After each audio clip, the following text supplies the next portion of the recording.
Well, good morning, YouTube. In about 11 minutes, it's going to be noon, so it won't officially be morning. I'm digging this fall vibe that's starting to flow in here right now.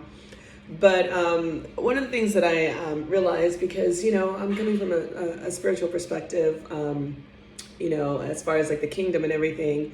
And so I've never really liked the whole concept of like the metaverse and dating apps and just, anything that is really putting a barrier between being able to like really expose those real authentic human connections and things like that. And so I decided to do a video on how dating apps are tools for predators and the broken. So, one of the things that I've noticed about dating apps is that a lot of the people have a limitation in the way that they express themselves. They don't really know who they are, they don't have a true sense of self. And so, when you're coming from a broken place, there is no wholeness. And so, you are basically looking for somebody to validate you and make you feel okay. Not to mention, our society puts a lot of pressure on you if you are single because the implicit implication is that either something's wrong with you or that you are lacking in value, which is actually quite the opposite. A lot of people that are really strong in their individuality, that are, seeking to fulfill themselves in their own wholeness, are actually some of the best because they have these very colorful experiences and they know what they're looking for out of life, and they're usually very well read. So some of the phrases that I've noticed in some of these profiles, and some of them have kind of like a news feed that you can use, and some of these people like they just like boldly say, "Well, I'm lonely, looking for a boo. Can somebody? Is anybody up?" The eyeball emoji. I mean, it's like, it's very unattractive to somebody that's healed because they don't have anything to offer when they're not whole, because you're going to constantly be babysitting their insecurities. And and this is also extremely spiritual as well, because when before I was going through my awakening period, like I always like had to have somebody to talk to on the phone, even if they weren't really my friends and were gonna go put my business on blast and like make me feel bad about myself and like use my weaknesses as a way to level themselves up. Like I was okay with that. I was like out there in the world like with people that I didn't even really like, just to have somebody, and so I've noticed this, and like these people make relationships look awful, absolutely awful. Like I ain't got time for that. And so, I'll give an example. Last night I was out. I had just finished an exam because I'm back in school. And so I decided to go play a few games of pool. And like these people, I walked in, I was like, oh shoot. I was surrounded by people that I don't like. They all know who I am. And I can already tell, like, they think I'm like as stupid as Bubbles. That they had already slandered me because like they all gave me that look. And like I just looked at them. But what was so empowering was not relying on their validation to make me feel comfortable.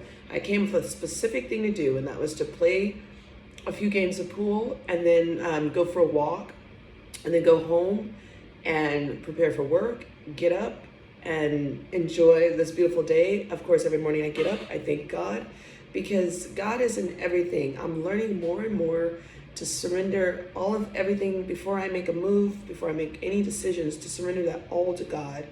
So my life has changed dramatically. I have so much inner peace. And so like I also see like quote unquote sugar mamas. These people are scammers, looking for sugar babies, and they don't have any age distinctions. But I'm sorry, but I can't be a 42-year-old sugar baby. That just don't work. And then some of the cons is that a lot of these unhealed people, they're very limited in their communications. They take healthy communication methods and actually taking an interest and value in them as a person as being lame, or there's an ulterior motive, or it just doesn't pop right with them.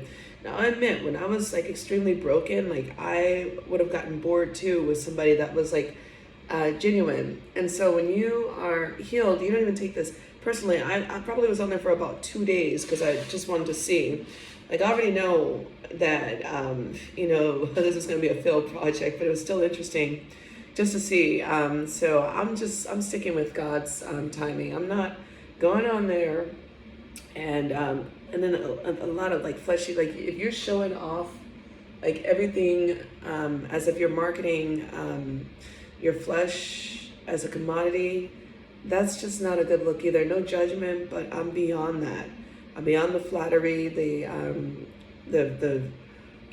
sin nudes and all that. These people need extreme validation, and some of these people don't even have a pot to piss in, but they want you to have a high rise by the beach. So not only are they not going out and getting it for themselves, but they want to extract it from somebody and not add anything. Like, where's the reciprocity? Like, how do you sign up for something and you're not even living up to your fullest potential? Like, a lot to be expected, but I'm finding a lot of these people are highly narcissistic. So that goes back to my predatorial thing, where like a lot of these people on there really are predators, and they kind of bait and test you. Like, I've learned like their bait and test questions. For example, like, I'm not looking to get into a relationship where like, the first thing is like sex right away, and then like, like all of these, like, the trauma bonding, but they try to test you to see how you latch onto that. And you're like, oh no, but I'm actually looking for that. If we don't sleep together right away, so then they ain't gonna message you back because you didn't pass the test. They want somebody that's gonna take the bait and try to negotiate with them as to why that's irrational. They try to play a lot of reverse psychology. And I ain't got time for psychological games. Like, I've healed enough to know that just ain't what I'm looking for. The other thing too is that, society puts a lot of pressure. They're like, oh, you gotta find somebody, you gotta find somebody, you gotta find somebody. No, you don't. Why don't you go and live your best life and take those trips, take those classes? Like, like this Sunday, I'm excited. I'm gonna go check out this church on Sunday. Like, I'm finally got another thing off of my to-do list. I'm back in school. Like, I get to graduate the beginning of 2023. There's so many things, like, now that I've stopped chasing people and I've started chasing God, there's nothing good that can come out of chasing people. So, when you put your focus on people, you're going to deal with disappointment, betrayal. People can't always, because like things happen in life, for one. And, that is a very unstable variable. It's a variable. Variables change. You want something that's stable. God is stable. Jesus is stable. You want to be saved through Christ, So, the other thing, let's see, what do I got on here? So like the other thing too is like a lot of them, they claim to be spiritual. So they'd be like, yo, like I'm like spiritual, but they got the crystals and the tarot cards and they're smoking the weed and doing shrooms and whatever other drugs. Like, hey, I'm not judging you, but last time I checked, this gets you further away from yourself, and then it allows for demonic things to come into you. Like, I've had enough in my past to experience demonic situations and spirits that just don't belong. Like, I've always been spiritual. I've always been a child of God, but I just didn't understand, because like the church, like in the beginning, like religion turned me away. So they're either agnostic, atheist, or spiritual. Like, these are the top main things that people put on their dating profiles as far as like their spiritual philosophies. So you'd see very few people that actually identify as Christian. And if you identify as a Christian or believer, you better be prepared to be persecuted. Do I think dating apps are a good bet as far as finding a kingdom spouse?